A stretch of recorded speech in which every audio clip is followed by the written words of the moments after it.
This night was the hinge of the wheel, the place where cycles turned, and in its stillness, the world itself shifted.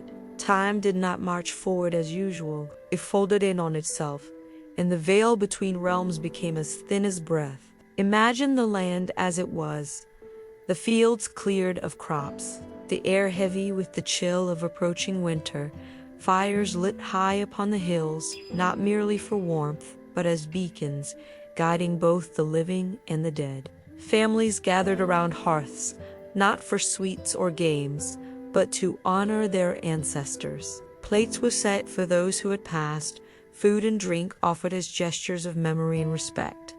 The Celts knew that their dead were not gone. On Samhain they returned, walking beside them, sharing the night in silence and presence.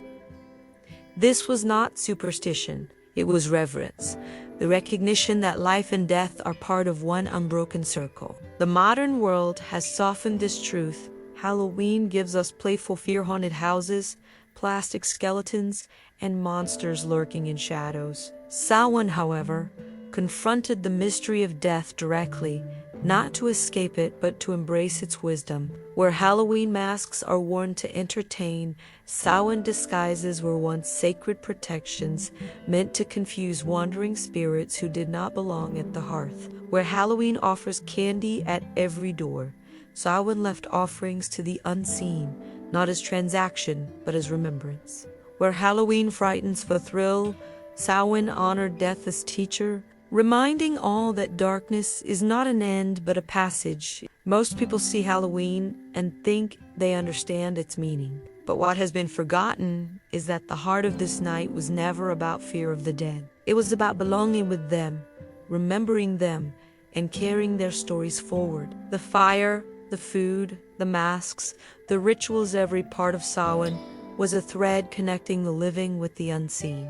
To look at Halloween without Samhain is to see only the shadow of what was once whole. This video is not here to strip away the joy of Halloween. The costumes and laughter have their place, and the tradition has evolved into something playful and creative. But there is more to the story, and that story carries a power that most people never hear.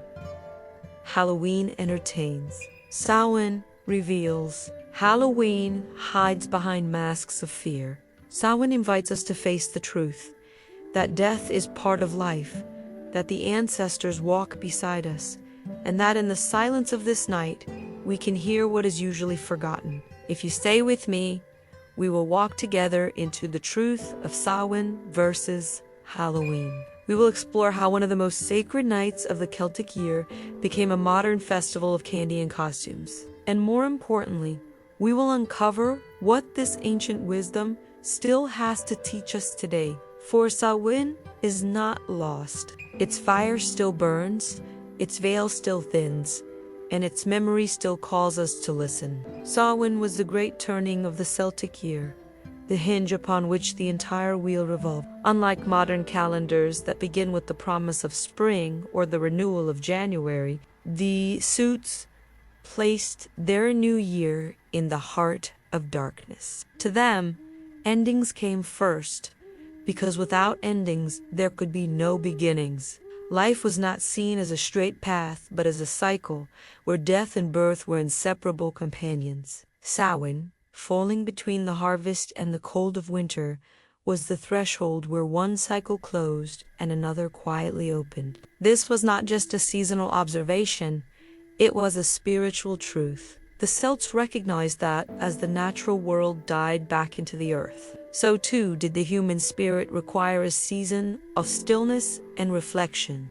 Crops were gathered, livestock were culled, and the abundance of the harvest gave way to preparation for winter's onset. The people entered a time of darkness, but they did not resist it. They embraced it as the fertile ground of renewal. To mark this transition, great fires were lit, villages gathered, and rituals were performed that bound the living to their ancestors and to the cycles of the land. The new year at Samhain was not about resolutions or promises to change oneself. It was about surrender. It was about accepting the death of what had passed, letting go of what no longer served, and entering the darkness with trust that life would rise again. The Suits saw this not as an ending to be feared, but as a sacred rhythm to be honored. Just as seeds must be buried before they can sprout, so too must every cycle pass through darkness before it can be reborn. By beginning their year with Samhain, the Celts taught themselves and their children that death is not a break but a passage, that darkness is not empty but full of potential, and that endings are not losses but beginnings in disguise. This perspective shaped their worldview and their rituals, reminding them that every act of life is held within a greater circle. Today, Halloween rarely carries this depth. We see the symbols skeletons, skulls, shadows, but without their context, they are reduced to decorations of fright. In truth, they were once reminders that we live within cycles, that life is short but eternal in its repetition, and that the ancestors who walked before us are part of that eternal return. Samhain, as the Celtic New Year, was not morbid. It was wise. It asked people to remember that renewal comes only after endings, that winter is as sacred as summer, and that without the stillness of death, there can be no song of life. The veil between worlds is one of the most enduring mysteries of Samhain, and it is what sets this sacred night apart from all others. To the Celts, and too many cultures that honored the cycles of nature, the world of the living and the world of the dead were not completely separate. They were bound together by a thin fabric of energy, a boundary that usually kept the realms apart but grew fragile at key moments of the year. Samhain was the most powerful of these moments. It was believed that during this time the veil grew so thin it could almost dissolve, allowing the living and the dead to meet, if only briefly. This thinning was not merely symbolic. For those who lived in close harmony with the land, it was experienced directly. The air carried a weight. The silence grew heavier, and the presence of the unseen pressed near. The ancestors could step across to be honored by their descendants, and the living could sense their nearness in dreams, whispers, or fleeting visions. The veil did not belong to one side or the other, it was a living threshold, both barrier and bridge. When it softened, both realms drew closer, and the boundary between seen and unseen was no longer firm. For the Celts, this was not cause for fear but for reverence. They prepared their homes with offerings of food and drink, so their ancestors would feel welcome at the hearth. They lit fires and candles to guide wandering spirits safely to their kin. Yet they also knew that not every presence was benevolent. The same veil that allowed the beloved dead to cross also permitted restless or mischievous spirits to wander. Masks and disguises were worn to confuse or repel those who did not belong, ensuring that the family circle remained protected while still open to those who came in love. The idea of the veil has endured because it touches something deep within human understanding. Even now, people speak of feeling presences, of sensing loved ones who have passed, of moments when the invisible becomes almost tangible. At Samhain, these sensations intensify, not as fantasy, but as resonance with the cycles of the earth. The darkening of the year, the falling of leaves, the stillness of the Landomira, the thinning of the veil, reminding us that life and death are never far apart. Halloween inherited this image of spirits crossing the boundary, but it stripped away the reverence and left only the fear. Ghosts became costumes, hauntings became tales to entertain, and the veil itself was reduced to a backdrop for fright. Yet, the truth of Samhain remains deeper. The veil is not a curtain of horror, but a sacred passage. It is not about terror, but about communion. To stand at the veil is to stand in the place where endings meet beginnings, where memory becomes presence, and where the eternal cycle can be felt in the silence of the night. Fire was the heartbeat of Samhain, the living flame that carried both practical necessity and profound spiritual meaning. In the ancient Celtic world, winter was a season of darkness and danger, a time when the sun, weakened in survival, depended on preparation. Fire offered warmth, protection, and light in the growing night.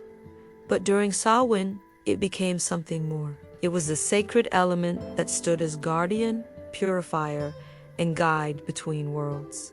Great bonfires were lit upon the hills, their flames rising like beacons against the dark sky. These fires were not random celebrations, but carefully tended rituals. Communities would extinguish the hearths in their homes and relight them from the sacred bonfire, carrying its flame back into their dwellings to ensure protection for the year ahead. In this act, fire became the bond that tied families together, uniting them under a single spark, a single living force of renewal. Yet fire was more than communal unity. It was the shield against the unknown. As the veil thinned and spirits wandered freely, the flame served as a boundary. Its light kept the circle safe. Its smoke carried prayers skyward, and its heat consumed what was offered, transforming it into energy that crossed between worlds. Food, herbs, and even animals were sacrificed into the flames, not out of cruelty but as gifts to the gods and the dead, ensuring balance between the living and the unseen. The fires of Samhain also played a role in divination. People believed that visions could be seen in the way flames leapt, in the crackle of sparks, or in the patterns of smoke as it rose into the night. Just as seeds of the future were believed to stir in the dark soil of winter, so too were omens revealed in the heart of fire. In its glow, the people sought glimpses of what the coming year might bring, trusting that the flame could illuminate what lay hidden beyond the veil. Modern Halloween has kept the flicker of this tradition in the candles of jack-o'-lanterns. Though the meaning has shifted, the carved faces, once lit to scare away malevolent spirits, now glow as decorations, their power diminished into play. Yet the core truth of the fire remains. It is the element that transforms, that bridges worlds, that holds back shadow while illuminating the path forward. To understand Samhain is to understand that fire was never just physical light.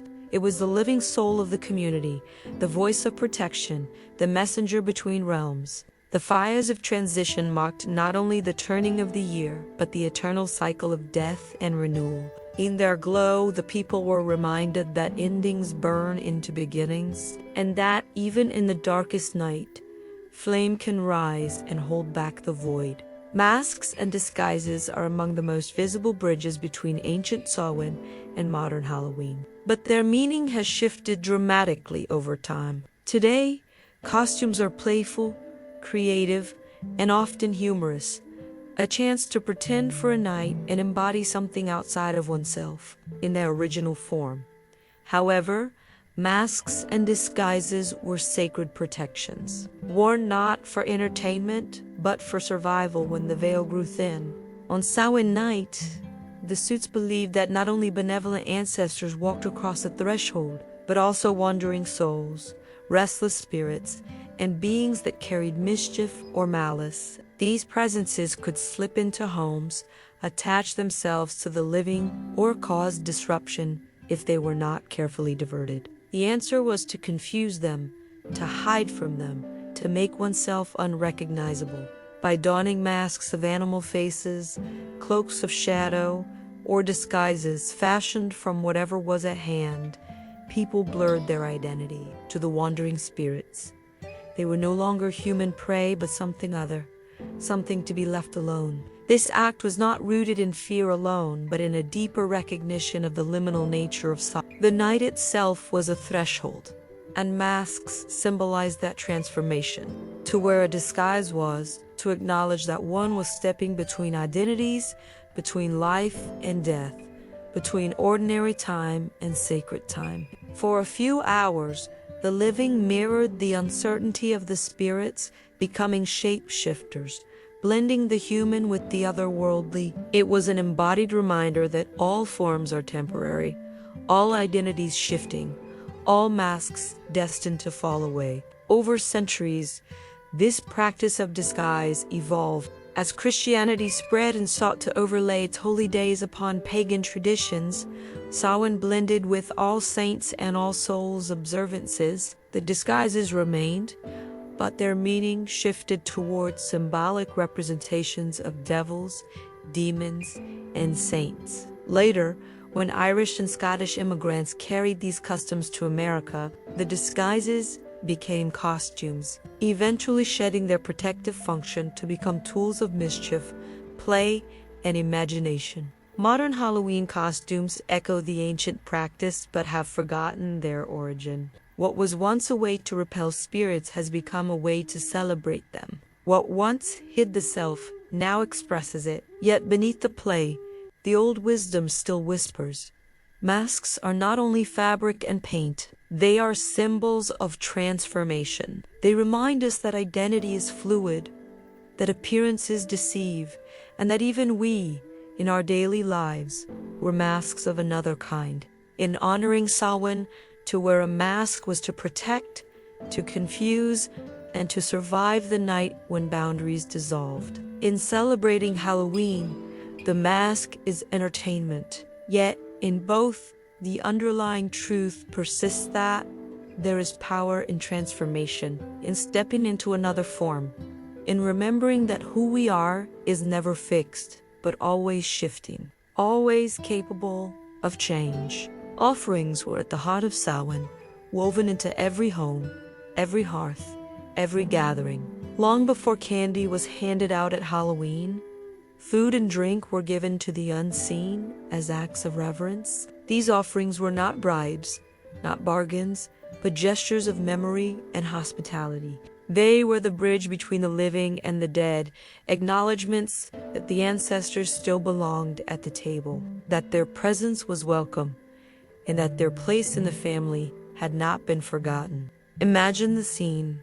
A fire burns low, a family gathers close, and at the head of the table an empty place is set. Bread is broken, ali is poured, meat is carved, and yet some of it is left untouched. That portion is not wasted.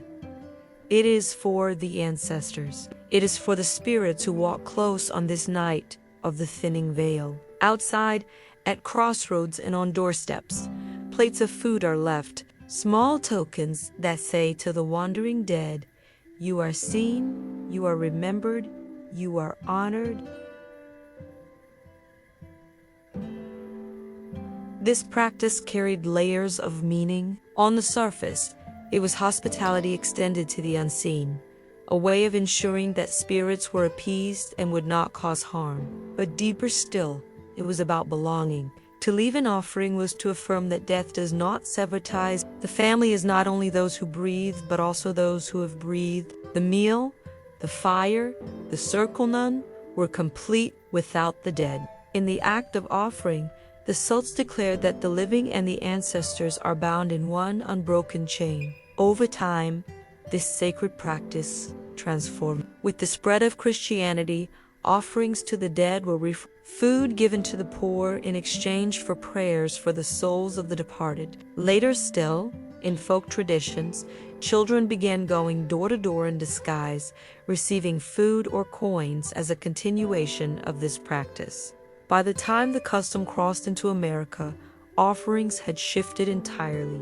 What was once food for the dead became candy for the living. Trick-or-treating was born, a playful echo of an ancient rite. Yet even in its playful form, the core of the practice remains. Halloween candy, though emptied of its sacred meaning, still holds the memory of offerings. Every sweet handed across a threshold is a faint echo of bread left at the hearth, of mead poured at the fire, of gifts carried across the veil. It is a tradition that has lost its voice but not its shape, a ritual that survives in disguise. To reclaim Samhain is to remember what those offerings truly meant. They were not about fear, not about appeasement, not about superstition. They were about love. They were about respect. They were about keeping the bond alive, about saying to the dead, you still belong. You still matter. You are still part of us. In leaving an offering, the Celts honored the truth that death does not erase, it transforms. And through that act of remembrance, they wove themselves into the eternal circle of life, death, and return. Divination was one of the most sacred practices of Samhain, a time when the veil not only allowed the dead to walk among the living but also allowed glimpses of the future to pass through. The Cutes believed that when the boundary between worlds softened, knowledge could flow more freely. What was hidden in ordinary time could be revealed in this liminal night. Samhain was not only the ending of the year, it was the moment to peer into what awaited in the new one. The forms of divination varied. Some were communal, performed in the glow of bonfires, where druids read omens, in the crackle of flames, and the trails of rising smoke. Sparks that leaped high were set to promise abundance, while fire that struggled foretold hardship. Others were deeply personal. Embers and ashes were studied for shapes, stones were cast, and the patterns of clouds or stars were read as messages written across the sky. Each sign carried meaning, and each meaning was tied to the cycles of land, body, and spirit. Food often carried prophetic weight. Apples, sacred to the Celts, were cut and their seeds examined for signs of love, fertility, and fate. Nuts were cast into fire, their movements and sounds interpreted as symbols of fortune or loss. Young people sought visions of future partners through simple games of chance, trusting that the thinning veil allowed glimpses of destiny to slip through ordinary objects. These customs later became the seeds of Halloween party games, stripped of their seriousness but still echoing the ancient search for insight. Dreams at Samhain were held in especially high regard. The night was believed to be fertile ground for visions, a time when ancestors could whisper guidance into the mind of the sleeper. Many would keep vigil, staying awake to watch for signs in the silence of the night, while others sought answers in sleep, believing that the thinning veil would open their dreams into doorways of prophecy. To dismiss a dream on Samhain was to ignore a gift from beyond. Divination was not about certainty, but about guidance. The Celts did not believe that the future was fixed like a path carved in stone. Rather, it was a web of possibilities, shifting with each choice, each action, each cycle of nature. Samhain offered a rare moment to glimpse into that web, to feel the threads tug, and to sense where they might lead. It was not about controlling fate, but about aligning with it, preparing for what might come, and finding harmony with the turning of the wheel. Today, Halloween still carries faint shadows of this tradition. Fortune-telling games linger. Tarot and oracle readings grow popular at this time of year, and many still feel the night invites mystery. But to truly honor Samhain is to understand that divination is not a trick or a game. It is a dialogue with the unseen, a way to listen to the echoes of time when the worlds draw close.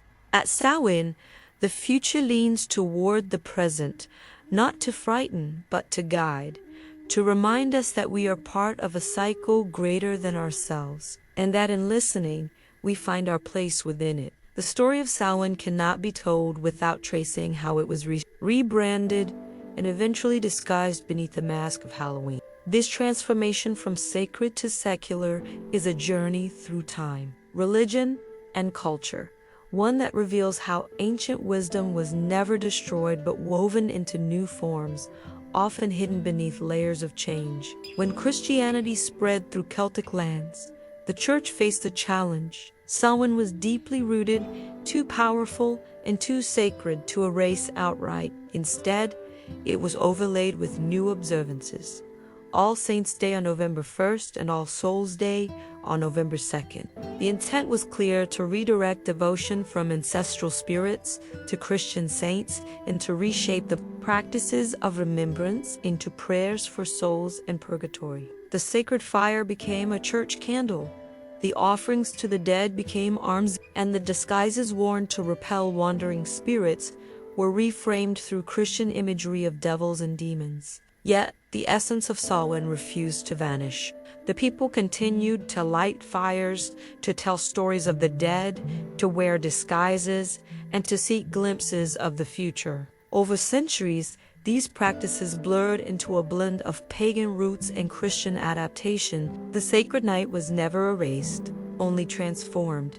its rituals adapted into forms that could survive within a changing cultural landscape. When Irish and Scottish immigrants carried these traditions to America, they brought with them echoes of disguised children began going door to door, receiving offerings in place of the food once left for spirits. Pumpkins replaced turnips as lanterns, their carved faces glowing not as solemn wardens but as playful guardians. The sacred night of honoring the ancestors became, little by little, a night of games, fear, and entertainment. By the 20th century, Halloween had fully emerged, a secular festival divorced from its sacred roots, yet still carrying their shadows. What we know today as Halloween costumes, trick-or-treating, jack-o'-lanterns, ghost stories are not inventions without origin. They are fragments of Samhain, reshaped by history,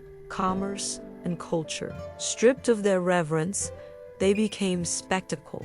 Yet even as candy replaced offerings and masks became playful, the old symbols persisted. Fire still burns in candles, disguises still mark the night, and the dead are still invoked, even if in jest. The sacred became secular, but in that disguise, it endured. Understanding this transformation allows us to see Halloween not as the opposite of Samhain, but as its echo. One entertains, the other remembers. One masks the truth with fear, the other embraces it with reverence. The shift from sacred to secular is not a loss, but a challenge to look deeper, to peel back the layers, and to remember what lies beneath the surface. For beneath Halloween's laughter and fear, Samhain still waits, its wisdom intact, calling those who are willing to listen. To reclaim the wisdom of Samhain is to strip away centuries of disguise and return to the heartbeat of what the night was always meant to be. Beneath the layers of church festivals, folk customs, and commercial celebrations, the truth remains. Samhain is not a night of horror, but a night of remembrance, reverence, and renewal. It is not about frightening ourselves with images of death, but about recognizing death as part of life's eternal rhythm. To reclaim it is to remember that this night belongs not to fear, but to belonging. This does not mean rejecting Halloween entirely. Costumes, laughter, and play have their place, and they too carry echoes of ancient truths. The mask that once confused wandering spirits can still remind us of the shifting nature of identity. The fire that once guided ancestors can still burn in candles lit with intention. The offerings that became sweets can be reborn in meals shared with reverence, a plate set aside for the unseen. To reclaim Samhain is not to abandon the present, but to re-enchant it, to fill familiar traditions with sacred meaning. Once more, begin with remembrance. On Samhain night, speak the names of those you have lost. Set a place for them at the table, light a candle in their honor, offer them a drink or a piece of bread. These gestures need not be elaborate to carry power. The ancestors do not require grandeur.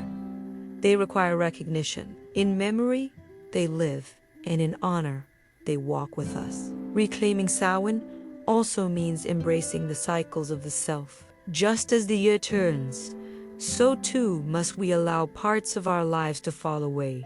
Samhain invites us to reflect on what has ended, on what must be released, and on what seeds may lie waiting in the darkness of winter to sprout in the spring. It is not only about the dead beyond us, but about the endings within us, the patterns, habits, and stories that must be laid to rest so that new life may emerge. In reclaiming the wisdom of Samhain, we also reclaim our relationship with the unseen. The veil thinning is not meant to terrify, but to remind us that we are never separate. Our ancestors, our guides, the spirits of Plezal are near. By honoring them, by recognizing their presence with respect, we step into harmony with a truth larger than ourselves. The boundary between worlds is not a wall, but a doorway. And Samhain invites us to open it carefully, reverently, and with gratitude. Modern life moves quickly,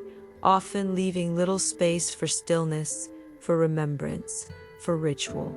To reclaim Samhain is to carve that space once more, to sit in the silence of the night and listen. It is to turn Halloween from spectacle back into ceremony, from play back into prayer, from fear back into reverence. And in doing so, we do not reject joy or celebration. We deepen them, grounding them in meaning that transcends generations.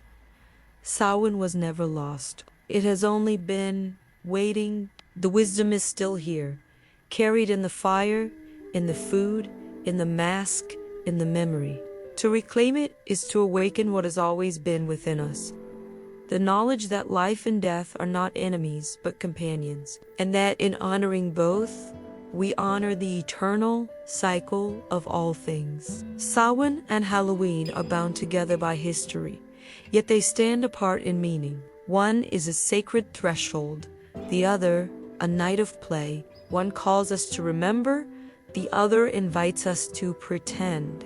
To see them side by side is to recognize how easily deep truths can be disguised, yet also how resilient those truths are, surviving through centuries of change. Even in laughter and candy, even in costumes and masks, the old symbols remain, whispering their origin to those who care to listen. The truth about Samhain is that it was never about fear.